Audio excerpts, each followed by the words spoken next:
રામ રામ સીતારામ જય શિકોતેરમાં કેમ છો? બધાય મજામાં? બધાય મજામાં જશો. અને અમે પણ આજે હું તો બહુ મજામાં નથી, કારણ કે આજે ને સવારે ઉઠીને ત્યારે અહીંયા આ માથું થોડું થોડું દુખતું હતું ને પછી અહીંયા મગજમાં હાડકા નીકળતા હતા. તો સવારે તો થોડું થોડું હતું ને એટલે બધું કામ કર્યું ને રસોઈ કરીને બધું કર્યું, પણ જેમ દિવસ જાતો ગયો એમ બધું વધતું ગયું. પછી વધારે એકદમ માથું દુખવા માંડ્યું ને હાડકા નીકળે તો પછી તો થોડીક વાર તો બહુ જ જાજી વાર રેડી. પછી રામને કીધું કે હવે મને દવા લઈ દો. આમ તો હું દવા બહુ ઓછી પીઉં છું, કેમ કે હું બીમાર જ ઓછી થાઉં છું, પણ આજે ખબર નહીં ત્યાં કેવું માથું દુખ્યું ને બહુ જ હાડકા નીકળતા હતા. એટલે પછી રામને કીધું મેં તો મને દવા લઈ આવી દઉં ને તો જ મને સારું થાય, નહીંતર નહીં થાય. આજે એવું દુખે છે. પછી થોડીક વાર રેડી જમી લીધું ને પછી રામે સુવડાવી અને પછી ગયા દવા લેવા. આજ સન્ડે હતો તો ઘરે હતા તો થોડીક હેલ્પ મળી ગઈ, નહીંતર તો વળી એકલી હોય તો હેરાન થાવ. પણ આજે રામ ઘરે હતા એટલે પછી ગયા દવા લેવા. ડૉક્ટરને ફોન કરીને દવા લખી આવી અને પછી દવા લઈ આવ્યો. એ દવા પીધી ને પછી 4 વાગે થોડુંક સારું થયું. એટલે થોડુંક પછી દવા પીધી, 3 ગોળી આપી, એ પીધી પછી તો તરત સારું થઈ ગયું. 5-10 મિનિટમાં તો તરત સારું થવા માંડ્યું ને અત્યારે ઘણું બધું સારું થઈ ગયું છે. હવે દુખતું નથી, પણ થોડીક વાર તો એટલો મારો જીવ જાતો હતો ને એટલું મને અહીંયા દુખતું હતું. આ તો પછી જો કાંઈ વિડીયો સવારનો શૂટ કરવાનો ટાઈમ જ નથી મળ્યો, એટલે પછી વિડીયો કાંઈ નહોતું ઉતાર્યો ને સૂતી હતી. નીંદર તો ન આવી, એવા માથું દુખતું હતું ને કે નીંદર નહોતી આવતી. અને રામને એ લોકો જો અત્યારે બાપ દીકરી બારે ગયા છે કે અમે ચક્કર માર્યા. મને તો આજે નીચે જવાનું મન નથી ને ક્યાંય કાંઈ કામ કરવાનું મન નથી લાગતું. એમ થાય કે સૂતી જ રહું. એમાંય પાછી કાલે રાતે મોડા આવ્યા હતા. કાલે અમારે બહુ વરસાદ ને એટલો ગાજતો હતો કે હું આગલા વિડીયોમાં તમે જોયું જશે. હું એક દુકાને ગઈ ને તો ત્યાં બહુ જ વરસાદ આવતો હતો ને તો ત્યાં ફસાઈ ગઈ. કાલે અમારે ઘરે મહેમાન હતા ને તો પીઝા બનાવવાના હતા. તો પછી હું દુકાને પીઝાનો બધો માલ લેવા ગયો. વિશાખાને કીધું કે ત્યાં રહે તો રહીને નહીં કે મારે ભેગું આવું. તો પછી એને લઈને હું દુકાને ગઈ ને તો એટલો વરસાદ ને ગયો, એટલી ગાજતી હતી ને કે મારા સસરા છે ને એ કહેતા હતા કે મેં એટલા વર્ષોમાં કોઈ દી મારી જન્મમાં મેં નથી જોયો કે એટલો વીજ ને એટલી ગાજ. એમ થાય કે અહીંયા બાજુમાં જ ક્યાંક વીજળી પડી.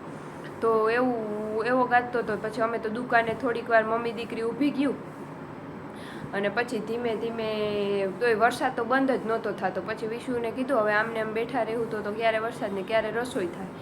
તો પછી સીધા ઘરે દોડીને ગયું તો ત્યાં પહોંચ્યું તો પલળી ગયું. પછી મમ્મી દીકરી પલળી ગયું હતું ને પછી તો લાઇટ ગઈ. લાઇટ 3 વાર આવી ને 3 વાર ગઈ. તો લાઇટ વગરના પછી ઓવનમાં પીઝાનો મેળ ન, પછી ઓલા ઉપર પીઝા કર્યા અને પછી લાઇટ વગરના કેન્ડલ લાઇટ ડિનર જેવું થઈ ગયું હતું. પછી તો કેન્ડલ કરીને બધાએ પીઝા ખાધા લોઢીમાં. પછી ઓલા ગેસ ઉપર કરી નાખ્યા. અમે વધારે પીઝા ઓવનમાં કરીએ છીએ, પણ પછી લોઢીમાં ગેસ ઉપર કરી નાખ્યા. હવે આ વખતે તો તમને મારે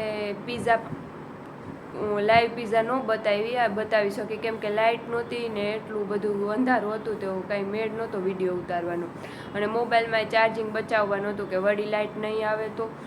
કલાક વરસાદ એવો પણ બહુ જ આવ્યો એટલે પછી પીઝા અત્યારે તો ન બતાવી શકી. પણ હવે ક્યારેક પીઝા બનાવીશ ને ત્યારે હું બતાવીશ. એમ તો હું પહેલાં અમે બનના જ પીઝા બનાવતા, પણ હવે પપ્પા એમ કહે ને કે મેંદો હોય તે ઓછો ખવાય તો અમે રોટલી એકવાર ટ્રાય કરી રોટલીમાં પીઝા બનાવવાના. તો રામલખનને એ ભાવી ગયા રોટલી પીઝા, એટલે પછી હવે ધીમે ધીમે એ રોટલી પીઝા જ બનાવીએ છીએ. તો પછી કાલે તો બેય બનાવ્યા હતા, મહેમાન હતા ને એટલે મમ્મી કે કોઈને ભાવે ન ભાવે તો રોટલી પીઝાએ બનાવ્યા હતા, બન પીઝાએ બનાવ્યા હતા. અને હું કઈ રીતે પીઝા બનાવું ને હું તમને આ વખતે ક્યારેક પાછા વિડીયોમાં જ્યારે અમે બનાવશું ને ત્યારે બતાવીશ. કાલે મારે વિચાર જ હતો કે સાંજે આપણે પીઝાનો વિડીયો ઉતારીશ, પણ કાલે બરોબર વિચાર કર્યો ને બપોરે ઓલું ન કે વિચાર કરીએ ને એ વસ્તુ ન થાય. તો આજે જ મેં વિચાર કર્યો હતો કે તો પીઝાનો વિડીયો ઉતારો તો આજે લાઇટ ગઈ ને બધું વરસાદ આવ્યો ને કડાકાન ભેગું થઈ ગયું એટલે કાંઈ વિડીયો જ ન શૂટ થયો. એટલે મેં કીધું હવે પાછા ક્યારેક બનાવશું ને ત્યારે તમને બતાવીશ. અને જો આજ તો સન્ડે છે, સન્ડેના બારે હોય ક્યાં જાય વધારે તો, પણ આજે તો એમાં એવું છે કે માથું દુખે છે ને તો ક્યાંય જવાનું મનય નથી થતું. અને આજ તો લાઈવ આવવું હતું પણ લાઈવમાં હવે કંટાળો આવે છે એટલે કદાચ આજે તો નહીં પહોંચાય. હવે જેમ બનશે એમ અમે થોડોક લાઈવ આવવાનો મેળ કરશું, જેમ થોડોક થઈ જાય એટલે લાઈવ આવવાની ટ્રાય પૂરેપૂરી કરશું, પણ ટાઈમ નથી મળતો વિશાખાને સ્કૂલે ને આવીને કામ ને પાછું વળી તેડવા ને મૂકવા ને એનું હોમવર્ક. હવે તો હોમવર્ક આવી જાય, હજી એની એક બુકમાં ઓલું કવર ચડાવવાનું છે તો એ કરશું ને, એટલે એવું ધીમે ધીમે હવે કામ હોય છે એટલે લાઈવ આવવાનો બહુ મેળ નથી આવતો, પણ લાઈવ આવવાની ટ્રાય તો અમે પૂરેપૂરી કરશું હવે. અને સન્ડેનું ક્યાંય જવાનું નહીં, ઘરે ને ઘરે સન્ડે મનાવીએ છીએ. નહીં તો અમે અત્યારે તો બરાબર, પહેલાં કોરોના પહેલાં તો અમે હર સન્ડેના બહાર જ જમવા જતા, પણ હવે કોરોના આવ્યો ને એ પછી મુકાઈ ગયો એટલે હવે પાછું બહારનું ઓછું ખવાય એમ કરીને નથી જતા, બાકી તો અમે સન્ડેના બહાર જ હોય. તો હવે આજે તો ઘરે ને ઘરે છે અને એ ડેડી દીકરી હમણાં નીચે ગયા છે કે અમે થોડીક વાર જઈએ. મને તો કંટાળો આવે છે, મારે તો નથી આવવું, એટલે એ ડેડી દીકરી ચક્કર મારી આવે.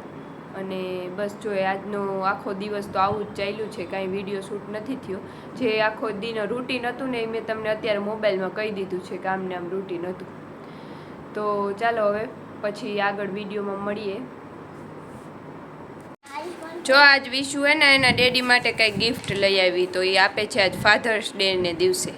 તો ચલો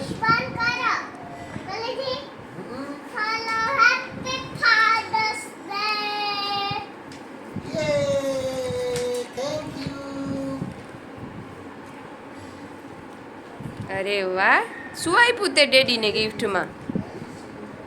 હે ડેડીને શું આપ્યું ગિફ્ટમાં? Happy father's day. Very good. પછી કાલે શું થયું તું એ તો કે? ઓલો વરસાદ આવ્યો તો ને લાઇટનું શું થયું તું? કેટલી વાર બંધ થઈ ગઈ હતી? દીવો કર્યો ને હું અડી. દીવામાં તોડી? હા હાચે. પછી શું થયું તું? દીવો અડી ગયો તો પછી રડતી હતી? મીણબત્તીમાં મીણ ચોટી ગયો તો હાથમાં, ચોટી ગયો તો ને? અડાઈ કોઈ દી? હવે કોઈ દી અડીશ? તો હવે હવે શું કરવાનું છે આપણે? કવર ચડાવવાનું છે આ ડેડી દીકરીને બુકમાં એક. હાલો